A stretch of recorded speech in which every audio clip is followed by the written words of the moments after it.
vamos a continuar con la segunda parte de si obedece mis estatutos y mandamientos. Y en especial, hoy vamos a ver la parte número 2, que se titula Los estatutos sobre el voto especial.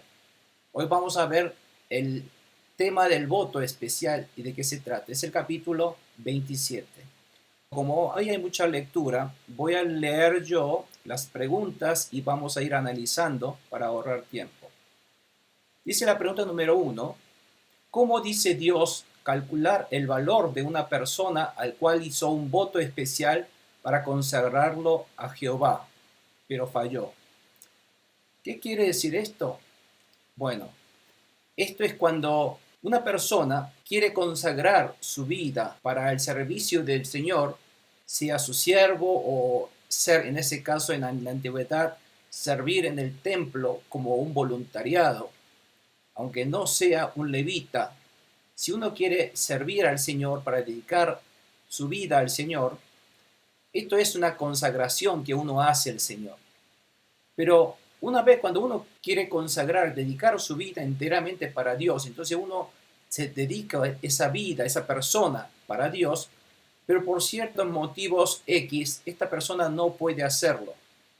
Entonces, al no poder consagrar su vida, entonces al fallar en consagrar a Dios, Dios le está dando la alternativa de que esa persona pueda no dejar de dedicarse a Dios. Entonces, este es el tema que está hablando estos versículos 1 al 7. Dice el versículo 1, el Señor le ordenó a Moisés que les dijera a los israelitas, cuando alguien quiera hacerle al Señor un voto especial, el voto aquí es una promesa, un voto especial equivalente al valor de una persona, se aplicará el siguiente cálculo. Por los varones de 20 a 60 años de edad, se pagarán 50 monedas de plata, según la tasación oficial del santuario. Y por las mujeres se pagarán 30 monedas de plata. Por los varones de 5 a 20 años de edad se pagarán 20 monedas y 10 monedas por las mujeres de la misma edad. Por los niños de 1 mes a 5 años se pagarán 5 monedas y 3 monedas por las niñas de la misma edad. Y por los varones de mayores de 60 años se pagarán 15 monedas y 10 monedas por las mujeres de la misma edad. Como le decía aquí, el voto a Dios, en hebreo se dice neder o neder, que esta palabra etimológicamente proviene del nadar, que quiere decir agradar. Por lo tanto, el neder significa prometer o consagrar algo para agradar a Dios, para complacer a Dios, para agradecer por su gracia de salvación que nos ha dado. Por lo tanto, a veces una persona para agradecer a Dios puede dedicarle, puede consagrar, prometer, entregar algo para Dios y puede ser diferentes cosas. En este caso puede ser uno mismo, una persona misma, o hoy habla acerca del campo que uno tiene, o a veces puede ser la casa de uno, en fin, todo lo que uno puede tratar de entregar o animales para entregar como una ofrenda de gracia. Entonces, a esto se le llama votos, voto especial a Dios, una promesa de entrega voluntaria a Dios. Entonces, estos votos especiales pueden ser entregar a Dios su vida, una persona. Pero aquí cuando se entrega a Dios, no se entrega a Dios cosas que no sirven, sino aquí se entrega a Dios con lo que uno más valora y aprecia. Y una de las cosas que uno más aprecia, por supuesto, es su vida. En aquella época, para la gente de esa época, aparte de su vida, otra de las cosas más importantes que uno tenía puede ser la casa o el terreno, el campo donde uno vivía, o ganados o animales que uno tenía, que eran medio de su vida. O sea, todo esto que podía entregar a Dios eran las cosas más valiosas que uno tenía para entregar a Dios. A Dios no le entregamos basuras, porque a Dios no le entregamos lo que no nos sirve. A Dios le entregamos lo que sí es vital para nosotros, como una consagración, como un agradecimiento a Dios. Por eso, Dios valora eso, que es lo que nosotros entregamos. Si nosotros vemos en Eclesiastés capítulo 5, 4 al 5, dice esto: cuando hagas un voto a Dios, no tardes en cumplirlo, porque a Dios no le agradan los necios. Cumple tus votos. Vale más no hacer promesas, es decir, no hacer votos, que hacerlo y no cumplirlos. Por lo tanto, un voto es una promesa a Dios de querer dedicarse a entregar esto que es valioso para mí, quiero dedicárselo a Dios, para que sirva para la gloria de Dios. A eso se le llama un voto, una promesa. Y luego hay que cumplirlo. El primer ejemplo de un voto es aquel que hizo Jacob antes de escapar de su hermano Esaú. ¿Se acuerdan? Cuando él quiso escapar y cuando estaba en medio del campo, cuando vio esos ángeles subiendo y bajando al cielo, de una escalinata al cielo, entonces Jacob hizo un voto, una promesa a Dios. Si tú me acompañas y me ayudas para que todo me vaya bien, entonces, como él fuera el que tiene esa autoridad, le dice a Dios: entonces tú serás mi Dios y yo te adoraré. La cosa es al revés, ¿no es cierto? Pero bueno, esa fue una primera instancia de la fe de Jacob. O sea, ese tipo de promesas. Una persona puede prometer a Dios: yo quiero entregar esto, esta ofrenda a Dios, esta consagración. Puede ser la vida de uno, ¿no es cierto? Bueno, hoy Dios está hablando acerca de esto, esas entregas, esas promesas que le hace a Dios para la gloria de Dios. En primer lugar, una persona puede consagrar a Dios personas, uno mismo, su hijo, su esposo, su esposa, en fin. Si uno se consagra a Dios y sirve a Dios, no hay problema. Pero puede ocurrir que esa persona por X razones no puede cumplir su promesa, lo cual no es de agrado para Dios, porque una promesa a Dios hay que cumplirla sí o sí. Entonces Dios le está dando la alternativa de que si uno no puede cumplir con su promesa de consagrar su vida para Dios, entonces entregar en lugar de uno monedas, valores, para que esa persona que no puede entonces vivir siempre para Dios, porque a lo mejor tendrá que trabajar el campo para poder sustentar su familia, por ejemplo, entonces uno debe cumplir ese voto con cierto monto que debe pagar al sacerdote.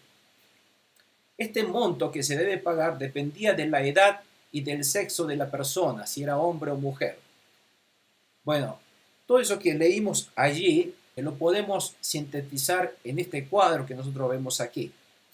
Los valores de redención para personas consagradas, depende de edad, de 20 a 60 años, son de 50 shekels y cuando es hombre y 30 para la mujer.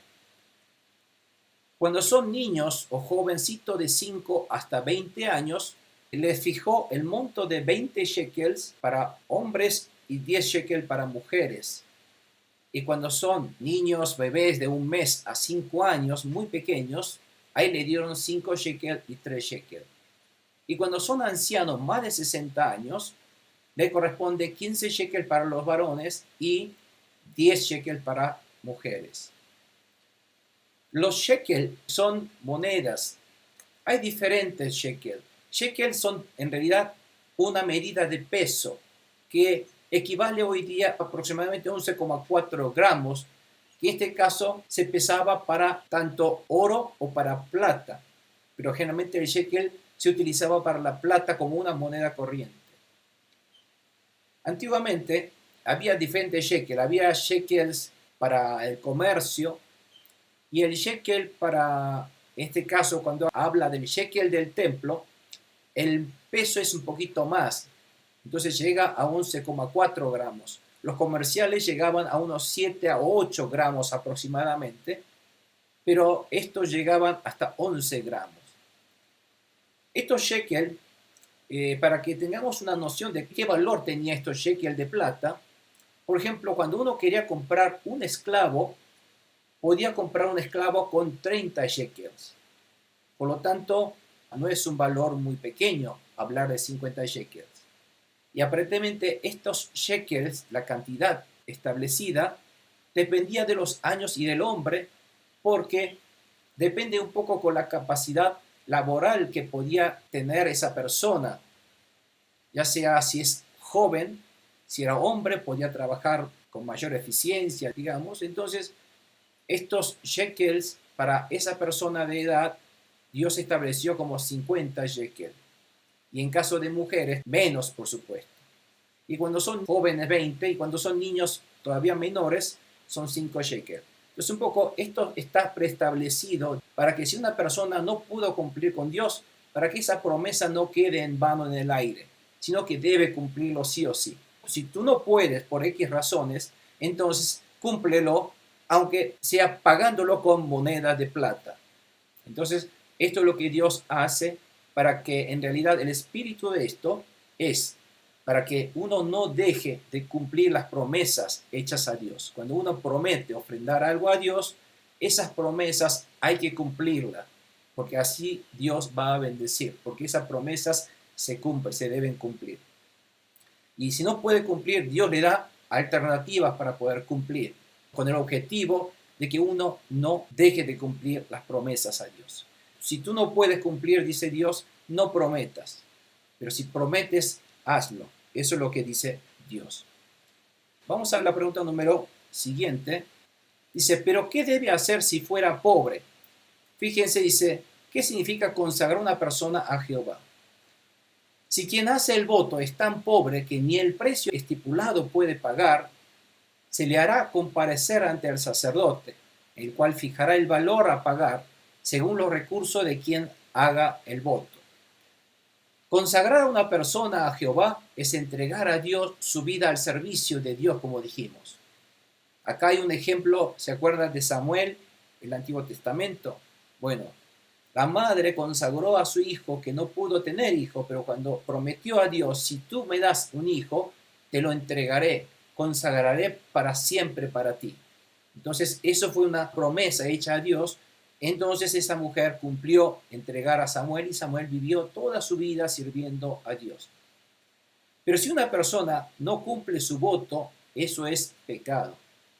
Por eso Dios le da la posibilidad de redimir. Fíjense, y quiero que acá recuerden esta palabra de redimir con el precio estipulado de acuerdo a la capacidad laboral de dicha persona, entregando con monedas de plata para que esa persona no peque contra Dios. Ese es el objetivo. Dios le da. Y además dice, Dios ve que si esa persona aún no puede cumplir con ese monto estipulado, entonces Dios le reduce este valor. ¿Cómo reduce? Uno tiene que ir al sacerdote y decirle, Señor, mi situación es tal y tal, no puedo con esa suma, pero puedo llegar hasta este monto. Entonces el sacerdote ve su situación, entonces él va a establecer otro monto menor para que esa persona cumpla con Dios y no caiga en el pecado de mentir o de no cumplir promesas ante Dios. Entonces, este motivo de reducir el valor a los pobres es para que, en primer lugar, para que no se quede endeudado con Dios. Dios no quiere que la gente se endeude. Dios quiere que esa persona cumpla con todas sus obligaciones y no quede en esa deuda. Por lo tanto, Dios le reduce el monto porque Dios no está lucrando con esto. Dios le pone ese monto para que esa persona tome conciencia del valor y le dé una debida importancia de su promesa hecha a Dios. Simplemente por eso. Dios quiere que esa persona realmente cumpla con Dios. Por eso, si reduce el valor, eso significa que para Dios no importa el valor, porque a Dios no le interesa el monto, sino Dios le interesa el corazón cumplidor de esa persona para que no peque contra Dios. Entonces Dios está dándole todos esos medios para que esa persona pudiera llegar a cumplir con Dios. Bueno, vamos a la pregunta número 2. Dice, en caso de consagrar un animal, ¿solo en qué casos podían sustituirlo?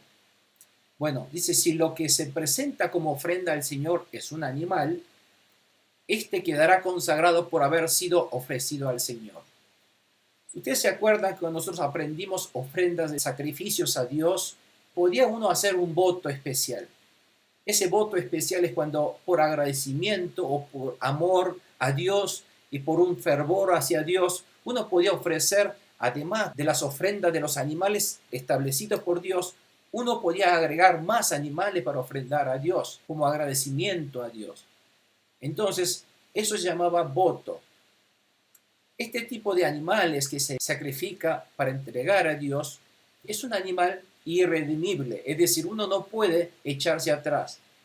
Es decir, uno ve, a mí me gusta este primer corderito que tuve, quiero dedicarle a Dios, por ejemplo, uno dice.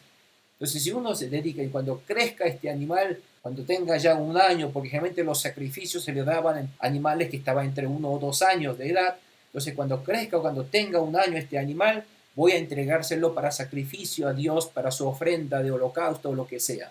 Entonces, ese tipo de ofrenda se podía hacerlo con un animal para la gloria de Dios.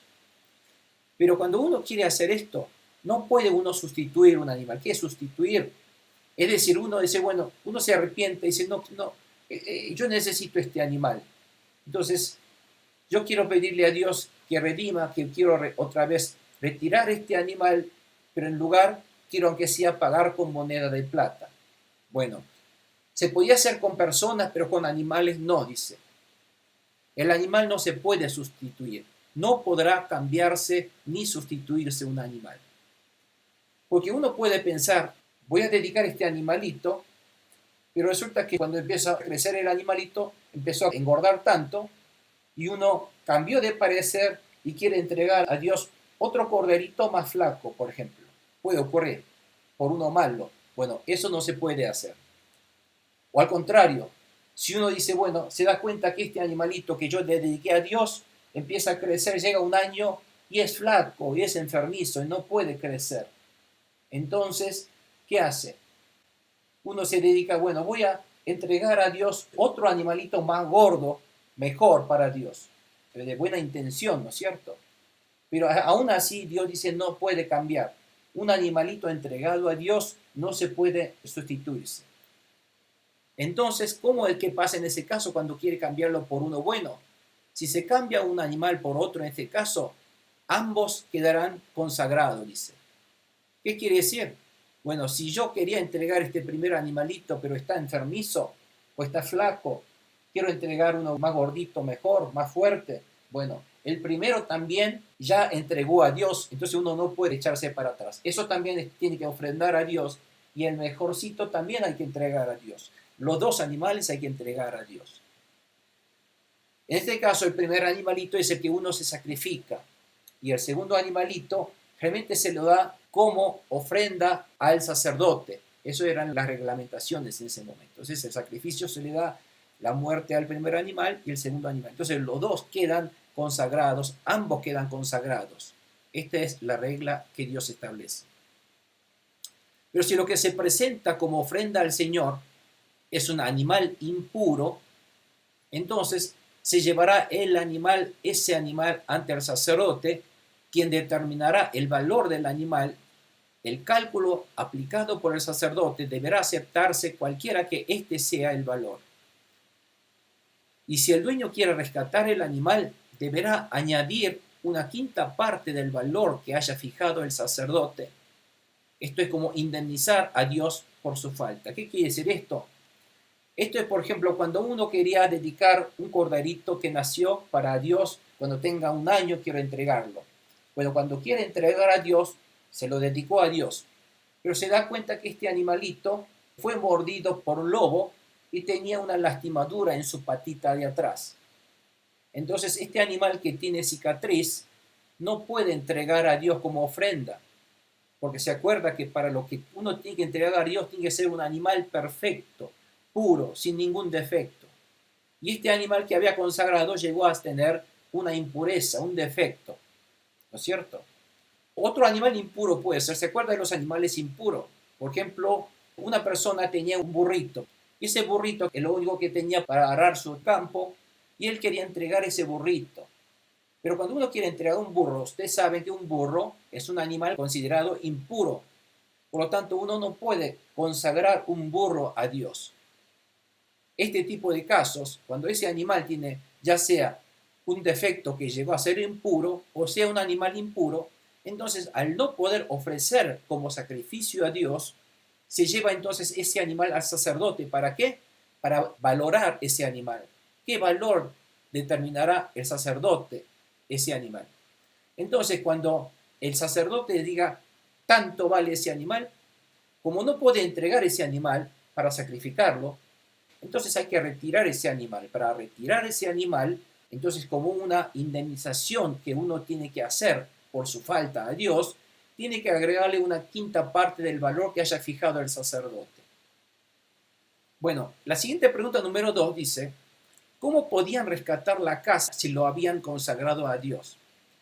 Bueno, como así uno puede consagrar a Dios lo que uno más valora, por ejemplo, la vida de uno, o por ejemplo, animales que uno aprecia, o que de ellos depende sus vidas, o también la casa donde uno vive, uno puede consagrar la casa también. Si uno consagra su casa al Señor, por ejemplo, en la antigüedad, personas podían entregar sus casas para los sacerdotes que no tienen dónde vivir. Por ejemplo, ustedes saben que los sacerdotes no tienen un oficio, sino deben dedicar exclusivamente para Dios. Entonces, a veces, como no trabajan, no ganan dinero, sino viven de lo que Dios le da, la comida, pero puede ser que el sacerdote no tenga dónde vivir. Entonces, a veces una persona puede, que tiene una casa, puede consagrar a Dios para que esa casa puede utilizarlo el sacerdote, por ejemplo. Entonces, en este caso, el sacerdote determinará el valor de esa casa. El cálculo aplicado por el sacerdote deberá aceptar, porque lo que diga el sacerdote, que va a ser de buena fe ante Dios, ese será el valor de esa casa, cualquiera que sea ese valor que establezca el sacerdote. Pero si el que consagró su casa dice que, pero si yo entrego esta casa, es la única que tengo para vivir, entonces, en lugar de esa casa, si quiere uno rescatar esa casa, deberá añadir una quinta parte del valor que haya fijado, porque uno es el que no cumple, pero uno le está dando una indemnización del precio de esa casa, más un 20%, una quinta parte a esa persona. Entonces uno puede quedarse con esa casa, pero le dio el valor, moneda de plata en shekel, suficiente para que ese sacerdote pudiera comprar una casa para él, por ejemplo. Por eso este tipo de redención, y fíjense, por eso recalco esta palabra que utiliza, el de sustituir o el de rescatar. Aquí utiliza la palabra rescatar y redimir, ¿no es cierto? Esa casa podía rescatarla o redimirla, como en el caso del animal impuro, añadiendo una quinta parte del valor. La pregunta número 3 dice, ¿cómo se determinaba el precio si alguno consagra a Dios parte del campo de su heredad familiar? Ahora, si uno quiere, no solamente puede entregar a Dios, consagrar a Dios casas, sino también puede consagrar a Dios terreno que uno tiene, un campo que uno tiene. Si alguno consagra al Señor parte del campo de su heredad familiar, su precio se determinará según la cantidad de semilla que se requiera para sembrarlo, a razón de 50 monedas de plata por cada 220 litros de semilla de cebada. Si consagra su campo a partir del año del jubileo, dicho precio se mantendrá. Pero si lo consagra después del jubileo, el sacerdote hará el cálculo según el número de años que falten para el próximo jubileo con el descuento correspondiente. En simple palabra, ¿qué quiere decir esto? Bueno, para tasar un campo, el sacerdote va a tasar ese campo, pero el campo ya está fijado, el valor del campo. El valor del campo que rinda un homer, por ejemplo, el homer son 220 litros en volumen de capacidad, de semilla. Entonces, un campo que rinda un homer, es decir, un campo que pueda uno sembrar 220 litros de semilla, vale 50 shekel en el año de jubileo. A partir de ese valor, a partir de esa referencia, uno va reduciendo o agrandando. Por ejemplo, si un campo rinde 2 homeres, es decir, 440 litros de mayor capacidad, es decir, más grande el campo, entonces ese campo valdrá 100 shekels en el año de jubileo. Pero como el año de jubileo viene cada 50 años, cada año va depreciando una 50ava parte del valor de ese 50 shekel. Es decir, va reduciendo un shekel cada año. ¿Está claro? Bueno, así se fija el valor del campo que uno quiere consagrar a Dios.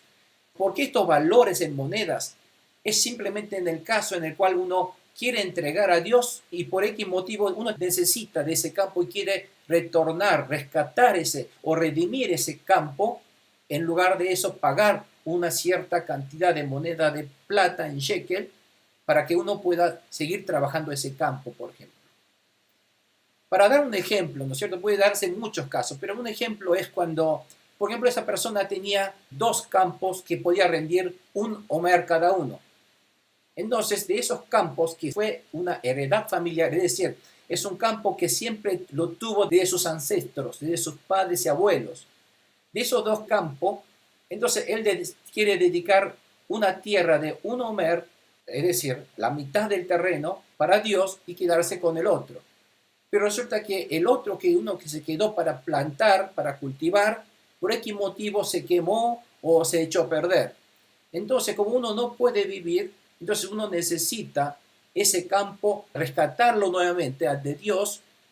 Entonces, esos casos de fuerza mayor, uno puede indemnizar pagando ciertos montos que vale 50 shekel en el año de jubileo.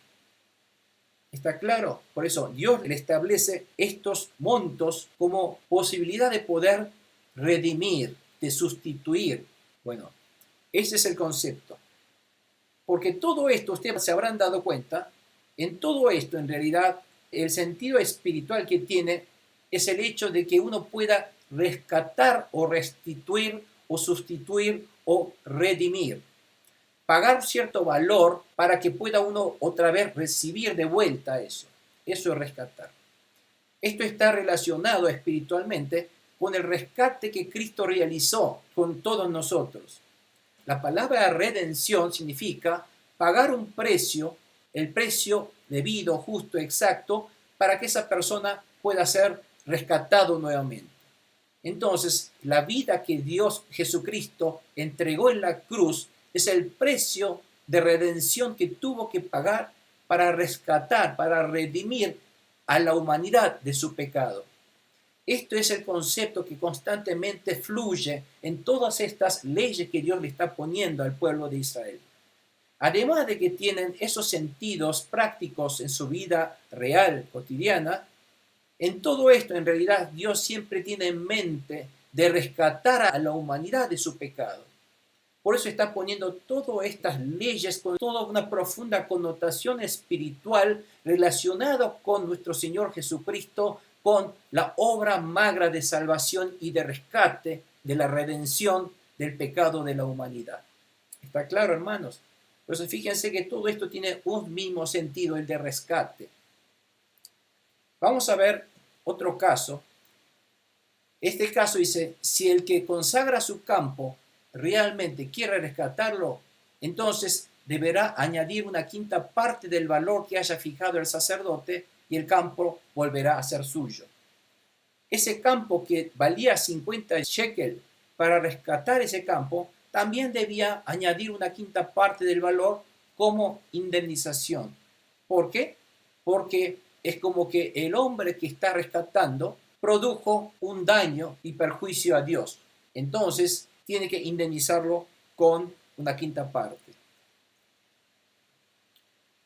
La siguiente pregunta número 3 dice, ¿en qué caso pasará a ser propiedad del sacerdote? Bueno, dice, pero si no lo rescata o se lo vende a otro, ya no podrá rescatarlo. Cuando en el jubileo el campo quede libre, será consagrado como campo reservado para el Señor y pasará a ser propiedad del sacerdote. Bueno, ¿esto qué quiere decir? Esta persona consagra ese terreno, ese campo, para Dios. Pero ese campo dice, bueno, yo voy a dedicar este campo para Dios, dice. Y no lo voy a hacer ahora porque ahora tengo que cosechar todo el campo y después de cosechar todo el grano, después voy a entregar a Dios. Entonces uno quiere consagrar ese campo para Dios. Pero resulta que pasa el año, en lugar de entonces entregar a Dios, cambia de opinión y se lo vende a otro, sin poder entregar a Dios. Es decir, cambia de opinión y lo que uno había consagrado a Dios se lo vende a otra persona, un tercero, y se queda con ese dinero uno. Entonces esta persona está entrando en una falta con Dios. No está cumpliendo su promesa a Dios. Al contrario, cuando uno ya consagra a Dios, esa cosa consagrada a Dios ya mismo pasa a ser algo santo, sagrado, propiedad de Dios. Pero en lugar de hacer eso, las cosas de Dios empieza a vender como si fuera de uno. Entonces uno está pecando contra Dios. Entonces por ese castigo, lo que pasa es cuando uno llega, porque ya no es más de uno ese campo, sino es de un tercero, y cuando llegue el año de jubileo, ¿se acuerdan del año jubileo? ¿Qué pasaba? Ese campo que vendió uno tiene que regresar a uno, al vendedor originario. Pero en este caso Dios dice, no, no vas a tener ese campo. Ese campo va a pasar a ser propiedad ahora del sacerdote. Uno pierde ese campo. Pierde su derecho sobre el campo por el acto de vender a un tercero algo que ha sido consagrado a Dios para lucrarse uno, por ese pecado.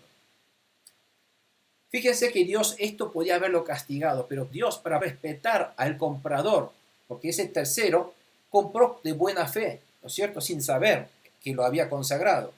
Por eso Dios no quita ese campo inmediatamente, sino deja para que ese comprador lo explote hasta el año jubileo, y luego de que termina su derecho sobre el campo en el año jubileo, luego pasa a ser propiedad del sacerdote. Vamos a la pregunta número 4. ¿Qué debía hacer si quería consagrar a Dios un campo comprado que no sea parte de su heredad familiar?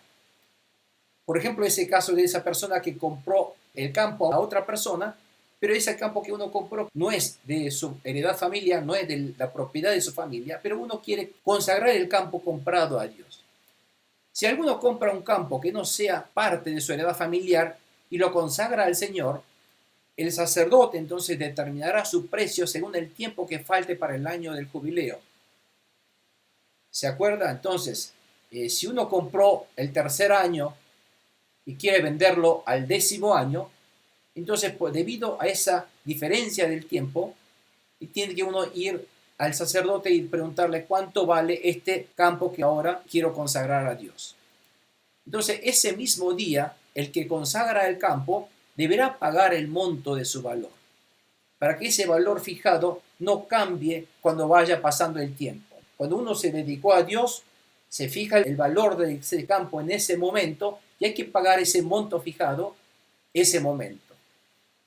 Es algo consagrado al Señor. Entonces, cuando uno consagra al Señor, pasa a ser propiedad de Dios, pasa a ser santo.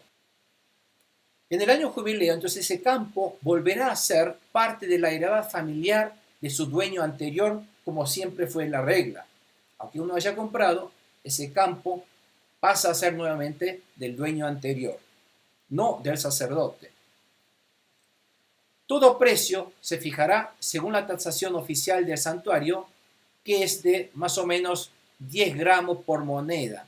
Exactamente es 11,4 gramos, pero la nueva versión internacional en algunas medidas siempre lo redondea para que uno pueda tener una idea, ¿no es cierto? No es intención darle exactamente el valor, pero si uno quiere conocer exactamente el valor, una moneda de plata es 11,4 gramos, pero aquí lo redondea a 10 gramos por cada moneda.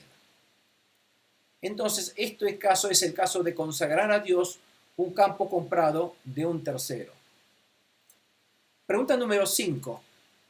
¿Por qué no se podía consagrar la primera cría de su ganado? Sin embargo, nadie podrá consagrar la primera cría de su ganado, sea de res o de oveja, pues por derecho las primeras crías le pertenecen al Señor. ¿Se acuerdan? Dios dijo cuando salieron de Egipto, todo primogénito quedó en poder de la mano de Dios. Y a partir de ese momento, Dios dice, todas primeras crías, los primeros frutos de vientre, son míos, dice Dios. Entonces, todos los animales, dice Dios, el primero es mío. ¿Por qué Dios dice que el primero es de Dios? Entonces, ¿solo el primero es de Dios? ¿Todos los demás crías que nacen luego no son de Dios? ¿Cómo es esto? En realidad todos son de Dios. La primera cría también es de Dios. La segunda, tercera y todo lo que nace es de Dios. ¿Se acuerdan? ¿Qué dice Dios? Dios dice que todo es mío. Dice. Todo el mundo es de Dios. Dios es soberano. Pero Dios dice que la primera es mía. ¿Por qué Dios dice que la primera es mía? Porque Dios permite para que las demás crías sean explotadas por las personas, por cada uno. Porque si Dios se queda con todo, la gente no tiene de qué comer y de qué vivir. Por eso Dios le está dando todo por gracia de Dios, que si bien todo es de Dios, Dios le está dando todo. Y quiere quedarse solamente uno con el primero, porque el hecho de recordar que la primera cría son de Dios significa que es una confesión y es un reconocimiento de que todos los demás crías también son de Dios. Pues todos vienen de la mano de Dios. En verdad, todo viene de Dios y todo es propiedad de nuestro Dios soberano. ¿Se acuerdan que nosotros somos simples usuarios y administradores temporarios, aún de nuestro cuerpo? Nosotros no somos dueños de nuestro cuerpo. Nosotros no somos dueños de mi vida. Mi vida es de Dios, vino de Dios. Y yo solamente uso este cuerpo por un cierto tiempo limitado y tengo que dejar este cuerpo. Tengo que entregar de nuevo a donde estuvo, hacia la tierra. Así toda la casa, Dios me lo ha dado para que viva durante mi vida aquí en este mundo.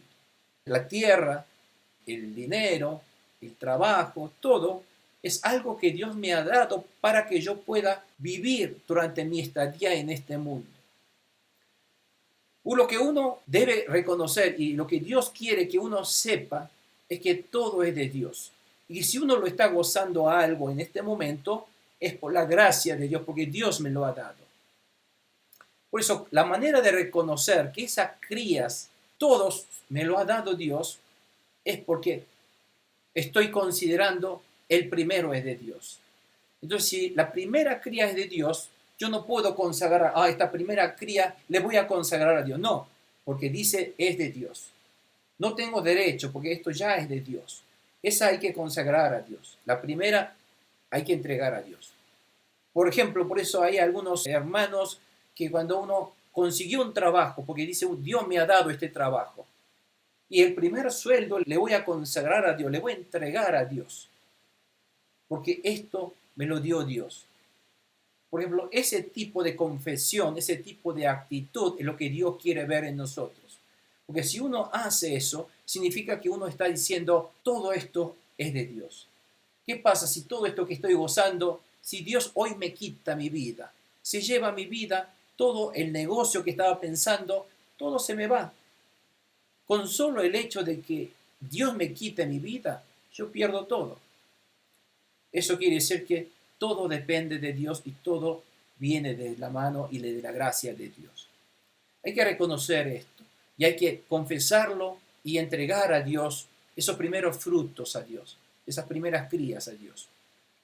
Con la confesión de que todo vino de la mano de Dios. Señor, aquí está lo tuyo, porque todo ha venido de tus manos. Dios quiere que todos sus hijos reconozcan eso, porque cuando nosotros reconocemos eso, Dios nos va a seguir bendiciéndonos. ¿Está claro? Bueno. La pregunta número 5 dice, ¿qué debía hacer si era un animal impuro? Si se trata de animales impuros, se podrán rescatar pagando el precio fijado por el sacerdote más una quinta parte, ¿se acuerda? Pero si no se rescata, se venderá en el precio que el sacerdote haya fijado. Si aún las primeras crías, como si fueran esos animales impuros, si aún esas primeras crías fueran de animales impuros, al redimir debía añadir la quinta parte. Es decir, yo tengo un burrito, por ejemplo, y nació una cría de un burrito. Y ese primer cría de burrito no es mío, sino es de Dios. Pero debido a que es un animal impuro, no puedo entregar a Dios, sino tengo que rescatar. Es decir, en lugar de este animal impuro para entregar a Dios, tengo que entregar un valor. Y ese valor es el fijado por el sacerdote, más una quinta parte como una indemnización. Esto es lo que está diciendo cuando uno quiere entregar un animal impuro a Dios. La pregunta 6 dice, ¿qué clase de personas o animales no se podía vender ni rescatar? ¿Qué significa aquí que una persona o cosa sean consagradas a Dios? Bueno, fíjense acá en el versículo 28-29, dice una cosa importante, quiero que presten atención, porque muchas veces es un versículo que uno malinterpreta. El versículo 28-29 dice, nadie podrá vender ni rescatar sus bienes, sean hombres, animales o campos, si los ha consagrado como propiedad exclusiva del Señor. Todo cuando se consagra como propiedad exclusiva del Señor es cosa santísima. Ninguna persona así consagrada podrá ser rescatada, sino que se condenará a muerte. ¿Qué quiere decir esto? La palabra traducida como propiedad exclusiva, a diferencia de las palabras anteriores, en la palabra hebrea, la propiedad exclusiva del Señor utilizó la palabra jerem. Jerem, a diferencia de la consagración anterior, cuando dijimos voy a dedicar, consagrar, voy a santificar este animal, este terreno, esta casa a Dios, que es una dedicación que le da a Dios, a diferencia de esto, la palabra jerem significa algo que está bajo estricta y exclusiva autoridad de Dios en condenar. Es decir, todo algo que es propiedad de Dios, todo es algo que es dominio de Dios. No es algo mío que le estoy entregando a Dios, sino no, esto es de Dios y nadie más que es de Dios. Solamente tiene derecho de decisión sobre esa persona o esa cosa. Dios tiene solamente exclusivo derecho y porque Él es el exclusivo dueño y propiedad del Señor. ¿Qué son esos casos? Por ejemplo, acá dicen los casos son los habitantes de Canaán. Los habitantes de Canaán no son redimibles, no son rescatables con dinero. ¿Por qué? Porque sobre la propiedad de los habitantes de Canaán, solamente Dios tuvo su exclusiva autoridad sobre ellos. Y lo que Dios decida sobre ellos será el final. Porque Dios decidió, porque ellos han pecado contra mí, entonces ellos merecen la muerte. Por eso maten a todos los habitantes que están en Canaán cuando ustedes entren a Canaán. Entonces todos deben matar, condenar a muerte. No se pueden rescatar, no se puede perdonar. Si uno perdona a esas personas que son de exclusiva propiedad, derecho, autoridad exclusiva de Dios, uno está pecando contra Dios. ¿Quién cometió este tipo de pecados? ¿Se acuerda Acán? Bueno, cuando los israelitas entran a Canaán, la primera ciudad fortificada que ellos conquistan es Jericó. Y esa propiedad, la primera ciudad, dijimos cuando es una primera criatura, el primer fruto de vientre o el primer ciudad a conquistar, esa ciudad, Jericó, era de exclusiva propiedad de Dios. Dios decide sobre ellos. Y Dios decidió aniquilarlos. Y dijo, ni siquiera los animales que viven en esa ciudad, ni siquiera las cosas, ni el oro o ni todas las cosas valiosas de esa ciudad son exclusivas de Dios. Deberán quemarse, destruirse. No lo tomarás porque es de Dios. Y cuando son así de Dios, el hombre no lo puede tocar. Pero aquí Acán, Satanás entró en su corazón y decidió a que ese Acán tomara de las cosas de Dios, pusiera su mano sobre la propiedad de Dios. Entonces tomó de las reliquias de Dios, entonces Dios supo que eso iba a pasar, entonces Dios luego, ¿se acuerdan que a Acán lo condena a muerte por haber pecado contra Dios de esa manera, contra la propiedad de Dios? Eso es una ofensa contra la autoridad de Dios. Lo mismo pasó con Ananías y Zafira en el Nuevo Testamento, si ustedes leen en los Hechos. Ellos habían consagrado su campo a Dios, por lo tanto es propiedad exclusiva de Dios. Uno ya había entregado a Dios y resulta que guarda la mitad de esas propiedades, o el terreno o la casa que uno vendió y diciendo que eso es todo. O sea, ellos robaron a Dios, le robaron a Dios. Por lo tanto, ellos reciben la condena de muerte por ese pecado contra Dios. Bueno, a eso se refiere. Ese tipo de muertes, ese tipo de gente que pasan a ser propiedad exclusiva, autoridad exclusiva de Dios, no tiene posibilidad de rescate. No podrá ser rescatado. Eso es lo que se refiere este versículos 28 y 29. La pregunta número 7 dice, ¿qué debía hacer si alguien desea rescatar algo de su diezmo? Otra vez Dios está tocando el tema del diezmo. Dice, el diezmo de todo producto del campo, o sea, si uno produce un grano, la 10ª parte de lo que uno ha obtenido de ese campo, debe ser entregado a Dios como diezmo. El diezmo de todo producto del campo, ya sea grano de los sembrados o fruto de los árboles, pertenece al Señor, es de Dios, pues está consagrado. Ahora aquí pasa lo mismo. Recuerden, entonces, ¿cómo? La 10ª parte es de Dios y el 9ª parte, eso es mío, y solamente el 1/10 es de Dios, o todo es de Dios. Todo es de Dios, ¿está claro? Pero Dios nos da la 9 parte, Dios nos da a nosotros para que nosotros vivamos de eso. Muchas veces la gente confunde de que todo es mío y de eso mío voy a darle la 10ª parte a Dios, como si fuera generoso con Dios. No, la cosa es al revés. Todo es de Dios. Y Dios dice, de todo eso te lo voy a dar a ti. Pero te voy a dar la 9ª parte, la 9ª parte te voy a dar. Pero la 1/10 parte me lo voy a quedar y tú tienes que dármelo a mí para que te des cuenta, para que en ese momento cuando tú le entregas el diezmo te des cuenta que en realidad todo era de Dios. Entender la verdad de las cosas. El significado del diezmo que Dios dice es esto. Esa 10ª parte, no es que esa 10ª parte solo es de Dios, todo es de Dios, pero la 9 parte es lo que Dios nos da a nosotros para que nosotros podamos vivir. Por eso esas 9 partes son bendiciones y gracias de Dios que me ha dado. ¿Está claro? Por eso cuando uno le da diezmo está confesando, Señor, todo ha venido de tu mano y gracias por esa 9 parte que me estás dando a mí como tu gracia. Como ese agradecimiento, ese reconocimiento que toda esta 9 parte vino de tu mano, te entrego esta parte que es tuyo.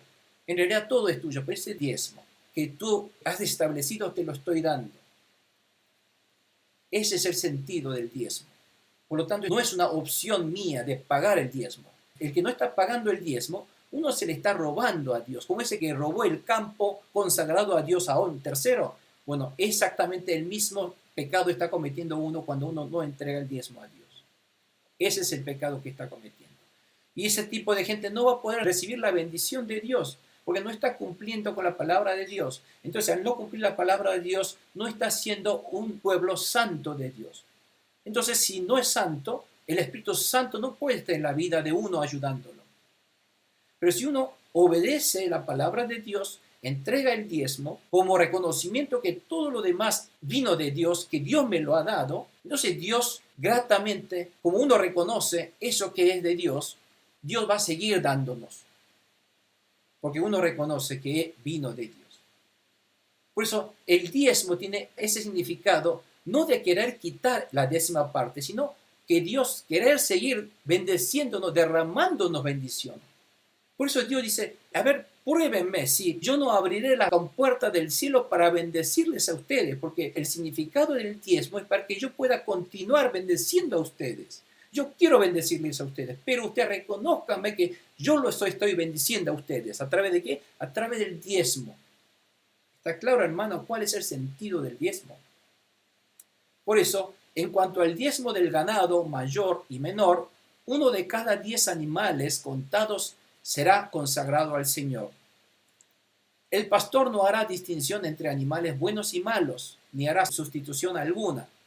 En caso de cambiar un animal por otro, los dos quedarán consagrados y no se les podrá rescatar. Recuerden, los animales entregados a Dios no se devuelven, no se rescatan. Si uno quiere cambiar, se entrega a los dos al mismo tiempo. ¿Está claro? Bueno, fíjense, por último, como estas últimas partes del capítulo, de la última parte del estatuto, Dios está recordando, terminando estos mandamientos con recordar el diezmo. ¿Por qué será eso? Para que uno sepa agradecer a Dios, que todo esto, esta vida que uno está disfrutando, el aire que está respirando, la vida que uno tiene, ha venido de Dios. Y hay que reconocer que todo esto que estoy gozando es de Dios. Yo estoy recibiendo de la gracia de Dios. Por lo tanto, si uno reconoce eso, uno tiene que cumplir con los mandamientos de Dios. Si los mandamientos de Dios están en los sábados, que es adorar a Dios, es de exaltar a Dios y de entregar a Dios lo que corresponde a Dios y no robarle a Dios lo que es de Dios. Entonces, Dios va a seguir derramando bendición como lluvia, abriendo las compuertas del cielo. Promesa de Dios, palabra de Dios. Y sabemos que nuestro Dios es cumplidor y fiel, que nos ha entregado su Hijo unigénito. Y si aquel que ha entregado su Hijo para la bendición nuestra, ¿qué no nos va a entregar con su Hijo? Si nosotros cumplimos con los estatutos y los mandamientos del diezmo, por ejemplo. ¿Está claro? Por eso el espíritu de estos estatutos y mandamientos de Dios no es para atarnos nosotros a sus reglas, sino para que nosotros reconozcamos que somos libres en Dios. Si nosotros cumplimos las palabras y reconocemos esta gracia de Dios, somos libres de todo pecado, somos libres de enemigos, somos libres de fracasos, somos libres de enfermedades, somos libres de demonios, somos libres realmente. Tenemos que reconocer eso. El verdadero cristiano es aquel que sabe reconocer esta verdad. Y esta verdad nos hace vivir la vida verdaderamente libres, como Jesucristo nos dice. Amén, hermanos. ¿Está claro? Quiero que entiendan muy bien esto, porque la bendición viene en ser un pueblo santo, cumplidor de la palabra de Dios, para que el Espíritu Santo esté con todos nosotros. Vamos a leer un poco la recuerda, para antes de terminar. Dice, el recibir castigos o bendiciones es mi elección. Depende de mí si yo quiero recibir castigos o bendiciones. Así que es tu elección, mi hermano, mi hermana, de querer recibir bendición de Dios o que vivir una vida bendecida o en una vida en medio de castigos.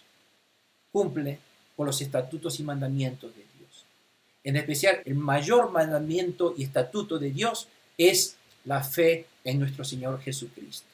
Creer en Jesús, para que seamos salvos y libres de todo enemigo. Dice, por segundo, hermanos, recuerden que todo es de Dios. Todo lo que estoy gozando, hasta mi vida, el aire que estoy respirando, es de Dios, vino de Dios. La vida santa de adoración es, recuerden, vivir de acuerdo a los estatutos y los mandamientos de Dios. Así que debemos obedecer. Y para poder obedecer tenemos que estudiar la palabra de Dios, porque tenemos que entenderla correctamente para poder obedecerla correctamente. Dice, la vida santa de adoración también es una vida que sabe agradecer a Dios, consagrándole lo más valioso de mi vida. Es decir, uno tiene que saber dar. Por eso Dios dice, cuando vengan a mí, no vengan con las manos vacías, dice. Porque Dios quiere que nosotros seamos un pueblo santo, pero un pueblo santo también es un pueblo que sabe agradecer a Dios, un pueblo que sabe manifestar su agradecimiento a Dios a través de sus ofrendas y de votos, de entrega de ofrendas. Aquel que es tacaño, aquel que es avaro con Dios, el que cree que esto es mío, lo mío no se lo voy a entregar a Dios, no va a poderse recibir la bendición de Dios. Va a estar siempre en miseria, siempre se va a quedar corta al fin del mes con la economía. Pero Dios es un Dios maravilloso. Es un Dios que puede con 2 peces y 5 panes alimentar multitudes. Es un Dios del milagro. Es un Dios creador. Él puede sacar algo de la nada. La economía de Dios no es 2 más 2, 4. La economía de Dios no concuerda con la matemática humana. Por eso, si uno tiene fe en Dios, en este Dios, no se preocupen por los números, sino dedíquense a buscar primeramente el reino de Dios y su justicia, su verdad, sus estatutos y sus mandamientos. Cúmplanlo. obedézcanle. Y Dios va a hacer el milagro. Y ustedes van a tener muchas cosas para testificar, dar testimonio del milagro de Dios en su vida. Y quiero que lo hagan, porque el dar testimonios es exaltar el nombre de Jesús, el nombre de Dios. Y Dios se complace mucho cuando nosotros damos testimonios y damos testimonio de las cosas maravillosas que Dios ha hecho en nuestra vida. ¿Y cuál es la cosa más maravillosa que Dios ha hecho en mi vida? Darnos a Jesucristo para ser rescatados de nuestros pecados eternos y la muerte eterna a través de la vida entregada de Jesucristo. Eso hay que dar testimonio, dar a conocer. ¿Me entiende? Esa es la vida que nosotros todos debemos vivir para agradar a Dios. Todo está relacionado, fíjense, al mensaje de redención de Jesucristo realizado en la cruz de Calvario. Todo ese tema de la redención, si bien es uno el que tenía que morir, yo tenía que morir, pero Dios me ha reemplazado por otro, redimido por otro, rescatado por otra persona. Ese concepto de cambiar por otro es el concepto de la salvación que uno ha recibido. Yo soy el pecador, yo soy el condenado, pero fui perdonado. Y si fui perdonado de mi vida, ¿qué no puedo entregar a Dios? ¿No es cierto? Hasta yo me dediqué a entregar mi vida enteramente a Dios por esa gracia. ¿Qué no puedo entregar a Dios? Hasta mi vida puedo entregar a Dios. Amén. El diezmo es la confesión de que todo es de Dios y que Dios me ha dado de su gracia la 9ª parte para mí. Eso que estoy gozando es de Dios que me ha dado por su gracia. Y amados hermanos, finalmente debemos ser santificados, consagrados, nuestra vida consagrada, ser santo por medio de la fe en Jesucristo. A través de la fe en Jesucristo, nosotros, si bien somos pecadores, por este concepto de la redención, del rescate, nosotros somos considerados justos por obedecer el mandamiento de Dios de creer en Jesús, en el Hijo unigénito de Dios. Es un mandamiento y yo obedezco y creo en Jesucristo, que es la prueba del amor de Dios hacia mí, y eso hace que Dios me rescate, Dios me reemplace. Si bien yo soy el que tenía que ser condenado, yo no soy el que derramó sangre, sino fue Cristo como el corderito de esa sangre que derramó. Todo esto, Levítico, está todo apuntando hacia la bendición que uno ha recibido a través de nuestro Señor Jesucristo. Amén. Por eso sigan en esta bendición y vamos a seguir aprendiendo de más de cómo Dios sigue llevando a cabo esta gran obra de salvación a través de este pueblo maravilloso de Dios, el pueblo de Israel. Que hoy día nosotros, todos los hombres de fe en Cristo Jesús, son el pueblo de Dios o el pueblo de Israel espiritual. Gloria a Dios. Oremos, hermanos, cerremos nuestros ojos y agradezcamos a Dios. Damos gracias a Dios. Padre Santo, damos gracias, Señor, por habernos llevado a través de toda esta travesía, a través de tus palabras y por habernos hablado a nuestro corazón a través de tu Santo Espíritu. Declaramos que estas palabras fueron grabadas en nuestro corazón y espíritu para ser respetadas, para ser obedecidas con toda nuestra fuerza y con toda nuestra vida para agradarte, Señor, para ser tu pueblo santo y para que tú puedas estar en nuestra vida obrando con milagros, Señor. Queremos ver tu gloria y milagros en nuestra vida, Señor, porque sabemos que estamos dentro de tu presencia, sabemos que estamos dentro de tu reino en este momento. Gracias, Señor, por estar entre nosotros. Gracias por ser nuestro Dios Emmanuel. Gracias, Jesús.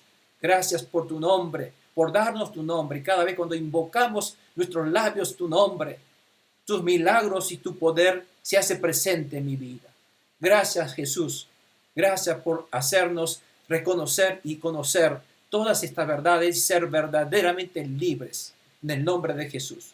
Bendecimos a todo tu pueblo reunidos, a todo tu pueblo que escuchen y tengan fe en Jesucristo y escuchen estas palabras y reciban esta fe y la bendición de tu palabra. Los bendigo en el nombre de Jesús, Señor. Guíalos, bendícelos, ayúdalos para que cumplan con todos tus preceptos y todos tus mandamientos y que reconozcan que sus vidas fueron salvos gracias al sacrificio y la muerte y resurrección de nuestro Señor amado Jesucristo, Señor y Salvador. Te damos gracias en esta noche por tu bendición. Glorificamos, exaltamos ese nombre maravilloso de salvación que nos has dado. Recibimos, aceptamos y lo cumplimos, Señor. En el nombre poderoso y maravilloso de Jesús oramos. Amén y amén.